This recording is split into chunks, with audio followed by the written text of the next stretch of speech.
Hey guys, it's Dread here. I hope you all are doing well. To get started tonight, I'm going to read one of my girlfriend's favorite books, The Black Cat.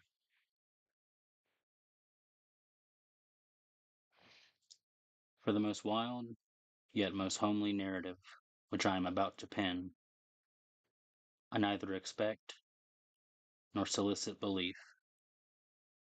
Mad indeed would I be to expect it, in a case where my very senses reject their own evidence. Yet, mad am I not, and very surely do I not dream. But tomorrow I die, and today I would unburden my soul. My immediate purpose is to place before the world, plainly, succinctly, and without comment, a series of mere household events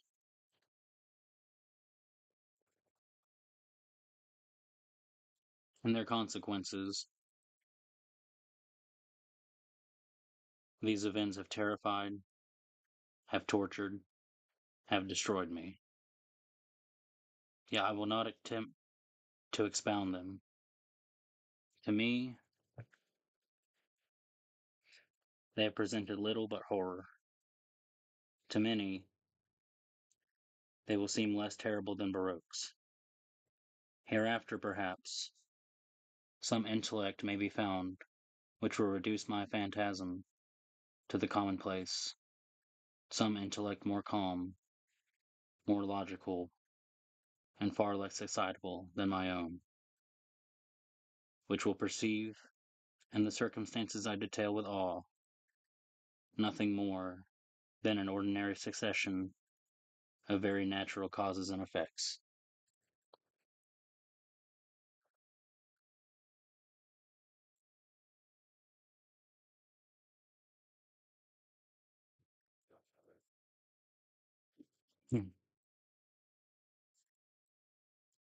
From my infancy, I was noted for the docility and humanity of my disposition. My tenderness of heart was even so conspicuous as to make me the jest of my companions. I was especially fond of animals, and was indulged by my parents with a great variety of pets. With these I spent most of my time, and never was so happy as when feeding and caressing them. This peculiarity of character grew with my growth, and in my manhood I derived from it one of my principal sources of pleasure.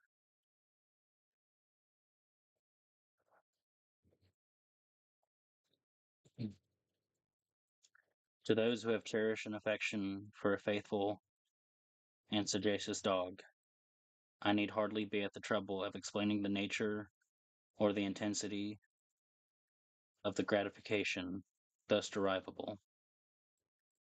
There is something in the unselfish and self-sacrificing love of a brute which goes directly to the heart of him who has had frequent occasion to test the paltry friendship and gossamer fidelity of mere man.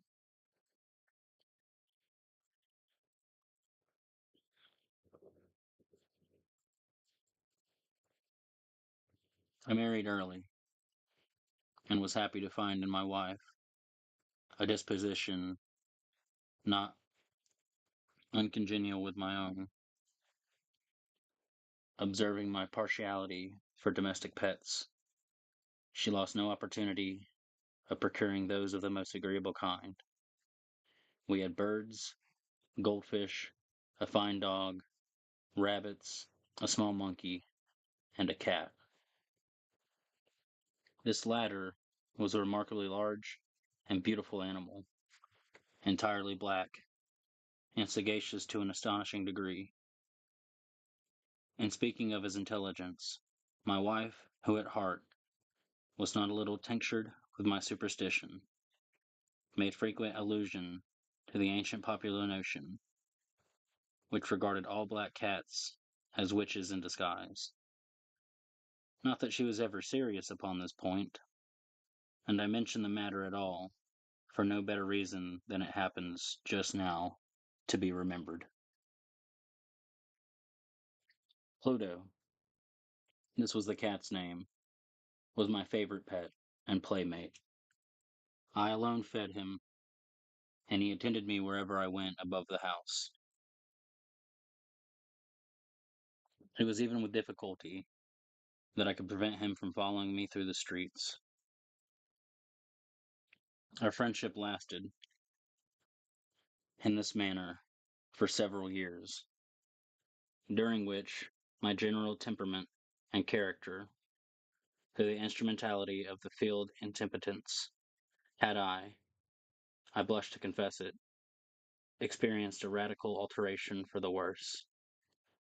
I grew, day by day, more moody, more irritable, more regardless of the feelings of others. I suffered myself to use intemperate language to my wife. At length, I even offered her personal violence. My pets, of course, were made to feel the change in my disposition. I not only neglected, but ill-used them. For Pluto, however, I still retained sufficient regard to restrain me from maltreating him, as I made no scruple of maltreating the rabbits, the monkey, or even the dog, when by accident or through affection they came in my way. But my disease grew upon me, for what disease is like alcohol? And at length, even Pluto, who was now becoming old, and consequently somewhat peevish, even Pluto began to experience the effects of my ill temper. One night, returning home, much intoxicated, from one of my haunts about town, I fancied that the cat avoided my presence. I seized him, when in his fright at my violence, he inflicted a slight wound upon my hand with his teeth. The fury of a demon instantly possessed me. I knew myself no longer. My original soul seemed, at once, to take its flight from my body, and a more than fiendish malevolence, again nurtured, thrilled every fiber of my frame. I took from my waistcoat pocket a penknife, opened it, grasped the poor beast by the throat, and deliberately cut one of its eyes from the socket. I blush, I burn, I shudder, while I pen the damnable atrocity. When reason returned with the morning, when I had slept off the fumes of the night's disease, I experienced a sentiment half of horror, half of remorse, for the crime of which I had been guilty. But it was at best a feeble and unequivocal feeling, and the soul remained untouched. I again plunged into excess, and soon drowned in wine all memory of the deed.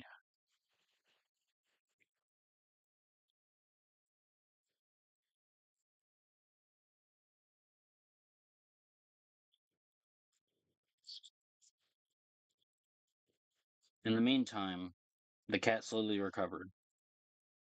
The socket of the lost eye presented, it is true, a frightful appearance, but he no longer appeared to suffer any pain. He went about the house as usual, but, as might be expected, fled in extreme terror at my approach. I had so much of my old heart left, as to be at first grieved by this evident dislike on the part of a creature which had once so loved me.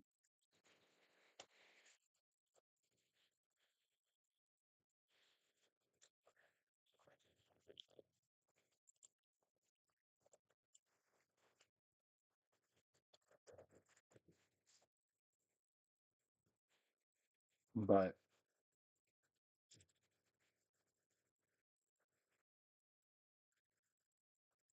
as might be expected, fled in extreme terror at my approach. I had so much of my old heart left, as to be at first grieved by this evident dislike on the part of a creature which had once so loved me. But this feeling soon gave place to irritation, and then came, as if to my final and irrevocable overthrow, the spirit of perverseness. Of this spirit, philosophy takes no account. Yet I am not more sure that my soul lives than I am that perverseness is one of the primitive impulses of the human heart, one of the indivisible primary faculties or sentiments which gave direction to the character of man, who has not, 100 times, found himself committing a vile or silly action, for no other reason than because he knows he should not. Have we not a perpetual inclination, in the teeth of our best judgment, to violate that which is law, merely because we understand it to be such? The spirit of perverseness, I say, came to my final overthrow. It was this unfathomable longing of the soul to vex itself, to offer violence to its own nature, to do wrong for the wrong's sake only, that urged me to continue, and finally to consummate the injury I had inflicted upon the unoffending brute. One morning, in cool blood, I slipped a noose around its neck, and hung it to the limb of a tree, hung it with the tears streaming from my eyes, and with the bitterest remorse at my heart, hung it because I knew that it had loved me, and because I felt it had given me no reason of offense, hung it because I knew that in so doing I was committing a deadly sin that would be so jeopardizing my immortal soul as to place it, if such a thing were possible, even beyond the reach of the infinite mercy of the most merciful and most terrible God. On the night of the day on which this cruel deed was done, I was aroused from sleep by the cry of fire. The curtains of my bed were in flames. The whole house was blazing. It was with great difficulty that my wife, a servant, and myself made our escape from the conflagration. The destruction was complete. My entire worldly wealth was swallowed up, and I resigned myself thenceforth to despair. I am above the weakness of seeking to establish a sequence of cause and effect between the disaster and the atrocity, but I am detailing a chain of facts, and wish not to leave even a possible link imperfect. On the day succeeding the fire, I visited the ruins. The walls, with one exception, had fallen in. This exception was found in a compartment wall, not very thick, which stood about the middle of the house, and against which had rested the head of my bed. The plastering had here, in great measure, resisted the action of the fire.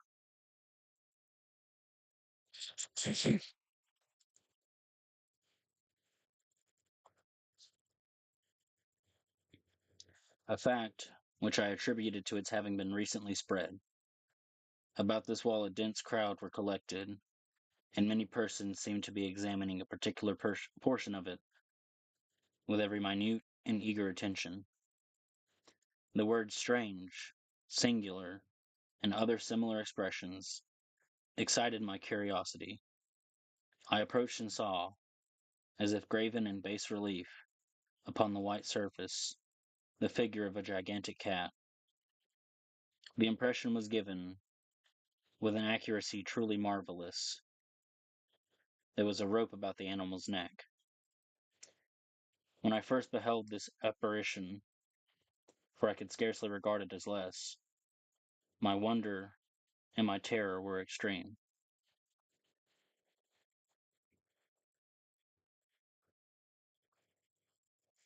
But at length reflection came to my aid.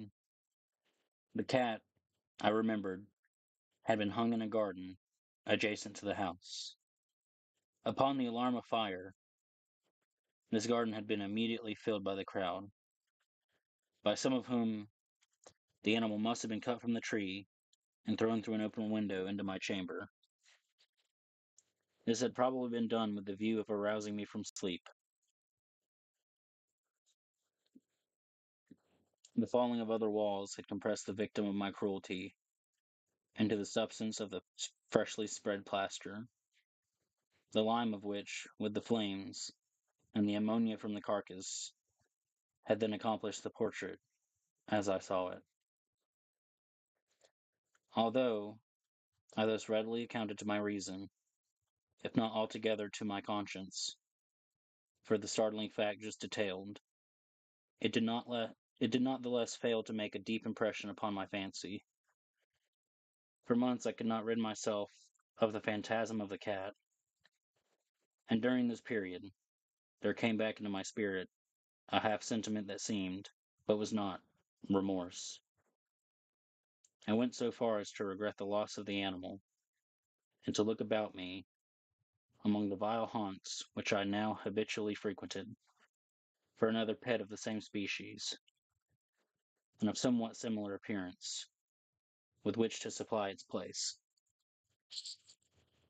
One night as I sat, half stupefied, in a den of more than infamy, my attention was suddenly drawn to some black object, reposing upon the head of one of the immense hogsheads of gin, or of rum, which constituted the chief furniture of the apartment.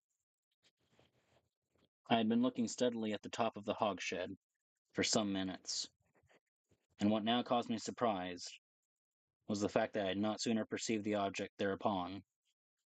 I approached it and touched it with my hand.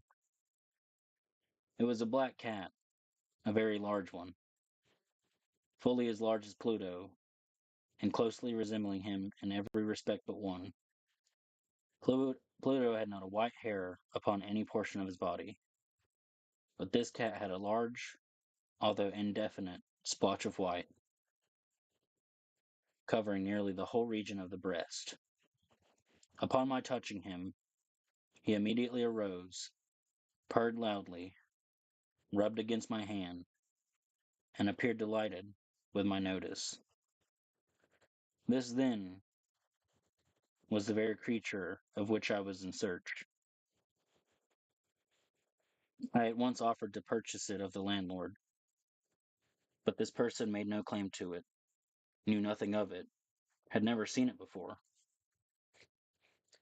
I continued my caresses, and, when I prepared to go home, the animal evidenced a disposition to accompany me. I permitted it to do so, occasionally stooping and patting it as I proceeded. When it reached the house, it domesticated itself at once, and immediately a great favorite with my wife.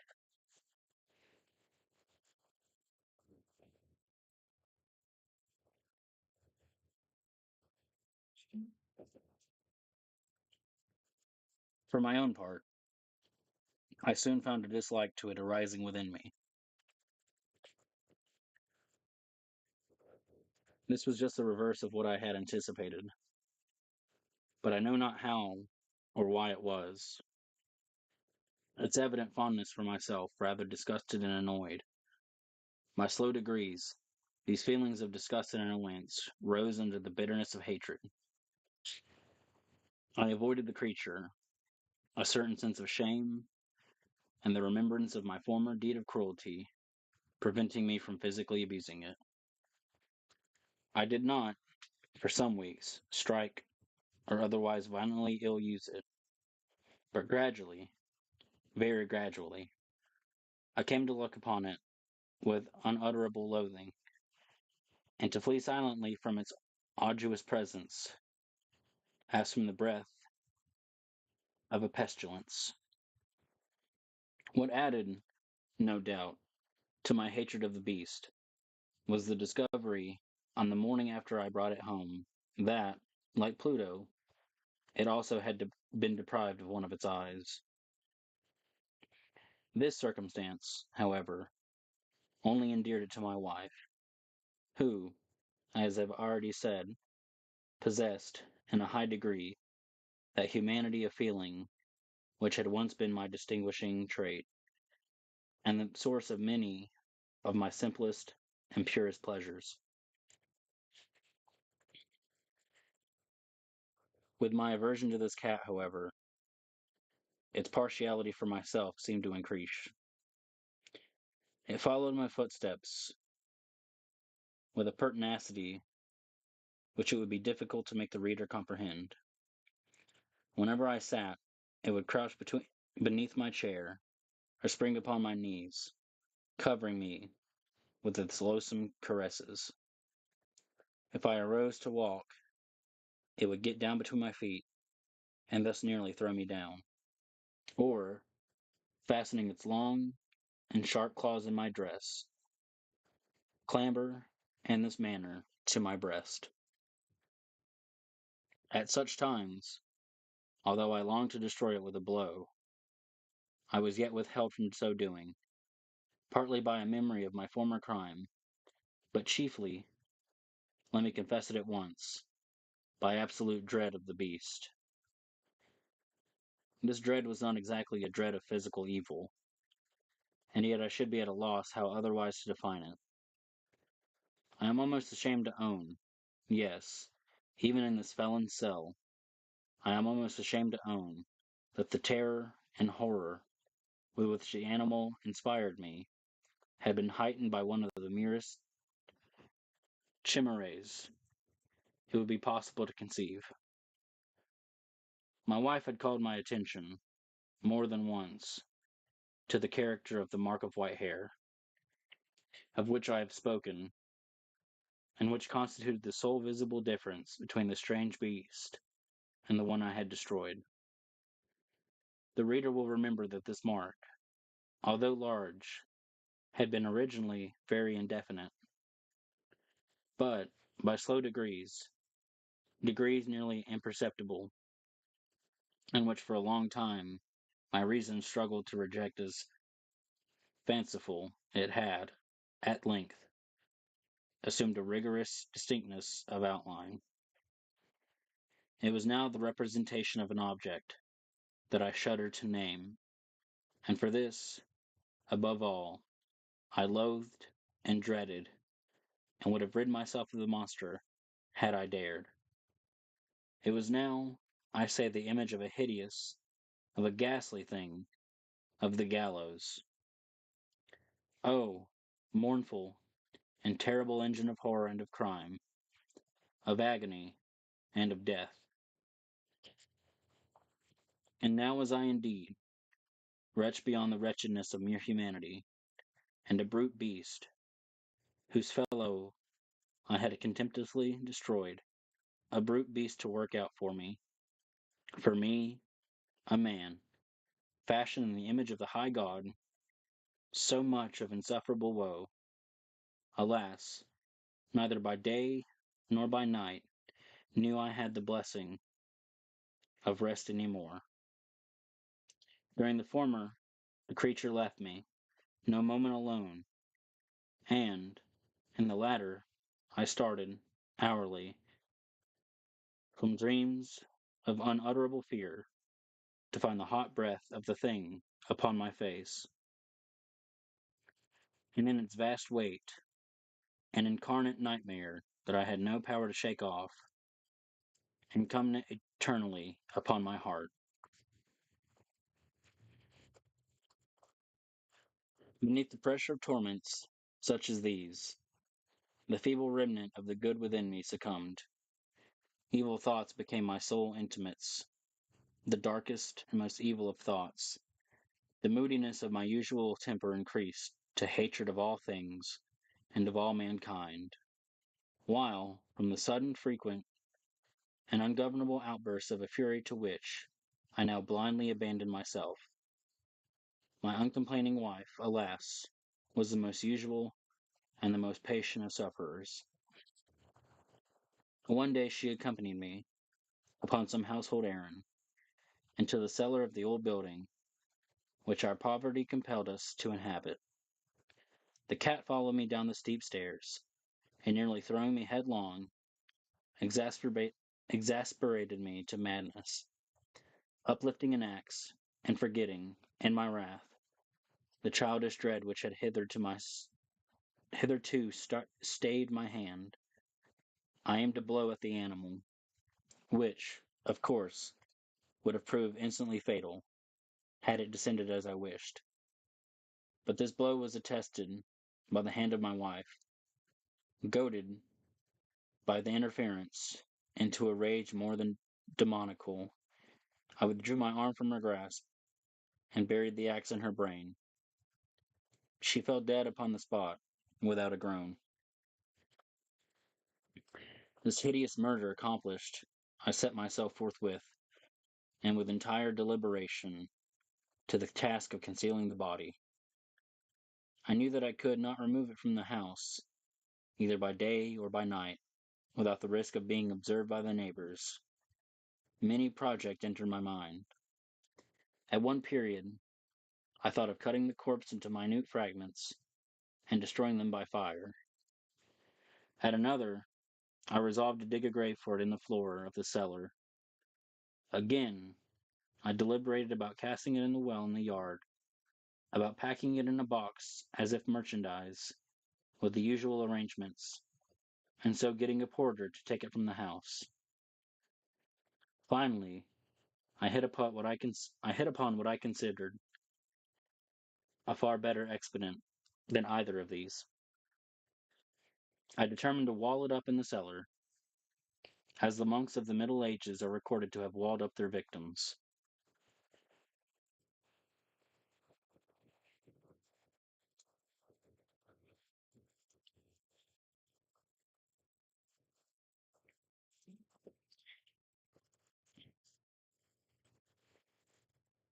For a purpose such as this cellar was well adapted, its walls were loosely constructed, and had lately been plastered throughout with a rough plaster, which the dampness of the atmosphere had prevented from hardening.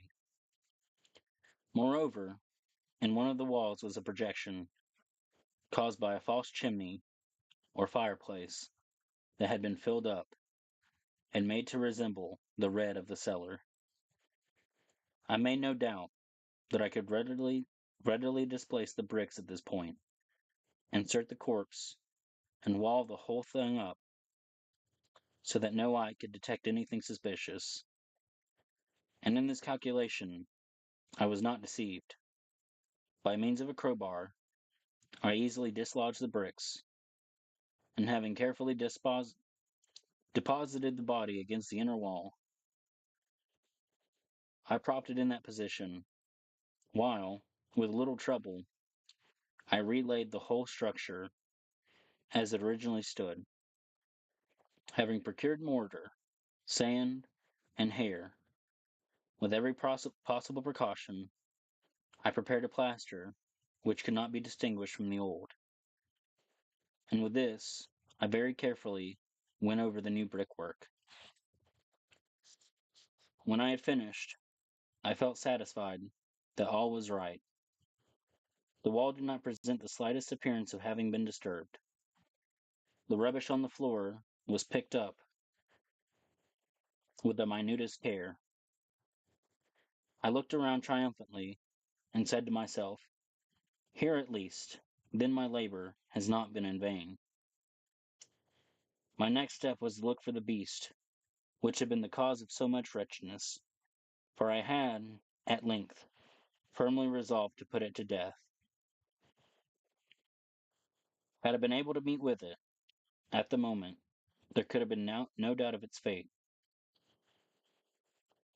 But it appeared that the crafty animal had been alarmed at the violence of my previous anger, and forbore to present itself in my present mood.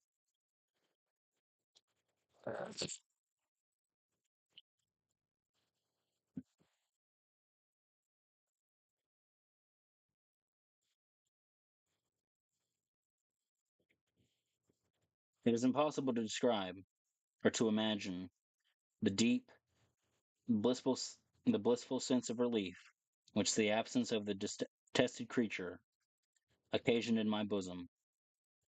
It did not make its appearance during the night, and thus, for one night at least, since its introduction into the house, I soundly and tranquilly slept.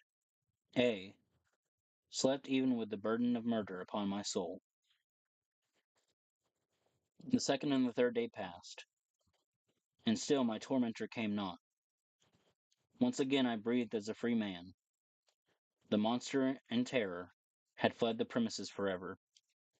I should behold it no more. My happiness was supreme. The guilt of my dark deed disturbed me but little. Some few inquiries had been made, but these had been readily answered. Even a search had been instituted, but of course nothing was to be discovered. I looked upon my future felicity as secured. Upon the fourth day of the assassination, a party of the police came, very unexpectedly, into the house, and proceeded again to make rigorous investigation of the premises. Secure, however, and the inscrutability of my place of concealment, I felt no embarrassment whatever. The officers bade me accompany them in their search. They left no nook or corner unexplored. At length, for the third or fourth time, they descended into the cellar. I quivered not in a muscle. My heart beat calmly, as that of one who slumbers in innocence. I walked the cellar from end to end. I folded my arms upon my bosom, and roamed easily to and fro. The police were thoroughly satisfied, and prepared to depart. The glee at my heart was too strong to be restrained. I burned to say, if but one word, by way of triumph, and to render doubly sure their assurance of my guiltlessness.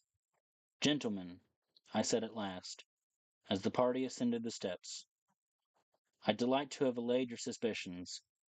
I wish you all health and a little more courtesy.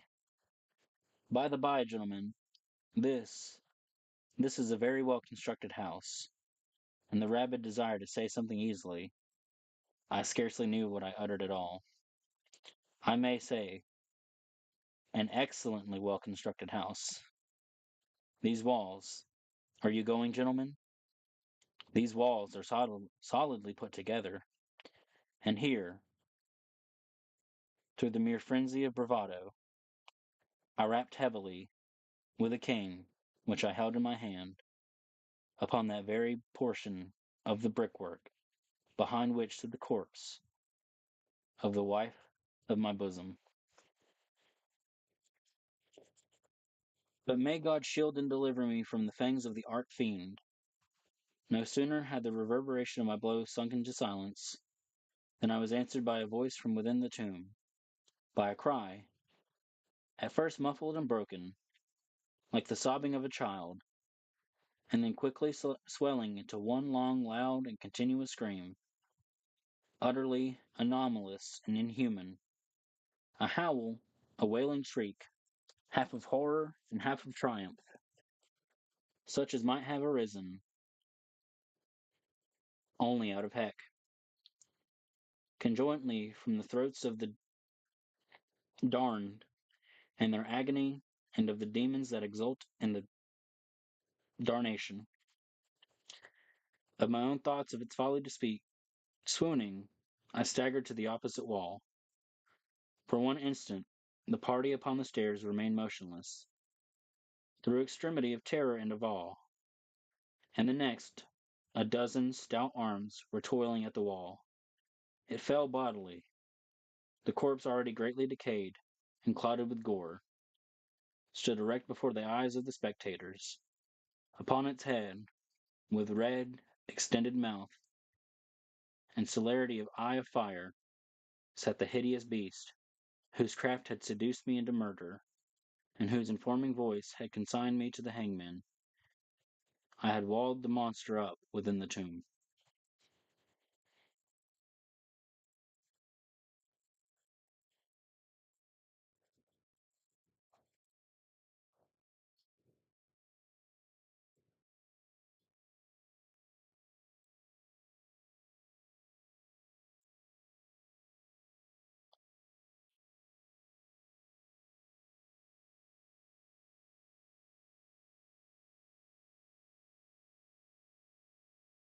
Well, guys, I think that's all for tonight. I want to thank everyone that took their time to come out here. I really appreciate you all.